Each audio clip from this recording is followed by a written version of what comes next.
Friends, welcome to Anjarajan construction channel. இன்றைக்கி நம்ம பார்க்க போகிற தலைப்பு வாஸ்து சாஸ்திரம். நம்ம வாஸ்து சாஸ்திரங்களை பின்பற்றி தான் எப்பவுமே வீடுகளை கட்டுறோம். அதோடய பேசிக்ஸ் பற்றி இந்த வீடியோவில் பார்க்கலாம். வீட்டுக்கு வாஸ்து வைக்கிறது நாம் திசைகளை வச்சு கணக்கிடலாம். வடக்கு, தெற்கு, கிழக்கு, மேற்கு ஆகிய திசைகளையும், வடமேற்கு, வடகிழக்கு, தென்மேற்கு, தென்கிழக்கு ஆகிய மூலைகளையும் வச்சு நம்ம வாஸ்து பார்க்குறோம்.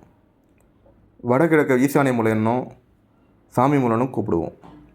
வடமேற்கு வாயு மூலை, தென்கிழக்கு அக்னி மூலை, தென்மேற்கு குபேர மூலை அப்படின்னு சொல்லலாம். அடுத்து வீட்டின் அறைகள் பகுதிகள் எந்தெந்த மூலையில் வருதுன்ட்டு இந்த வீடியோவில் பார்க்கலாம். முதல்ல வடகிழக்கு, அதாவது ஈசான்ய மூலை. இதில் பூஜை ரூம், தொட்டி, சில்ட்ரன்ஸ் ஏரியா போன்றவற்றை அமைக்கலாம்.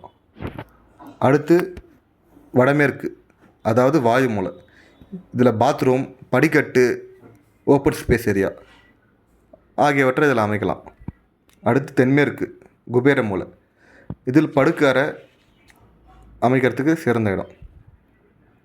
மாடியில் தண்ணி தொட்டி கட்டும்போது எப்பவும் தென்மேற்கு மூலையில் தான் கட்டணும். தென்கிழக்கு மூலை, அதாவது அக்னி மூலை.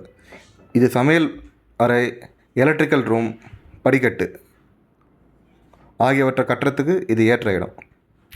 மற்ற வாஸ்து பற்றிய வீடியோக்களை அடுத்த வீடியோக்களை பார்க்கலாம்.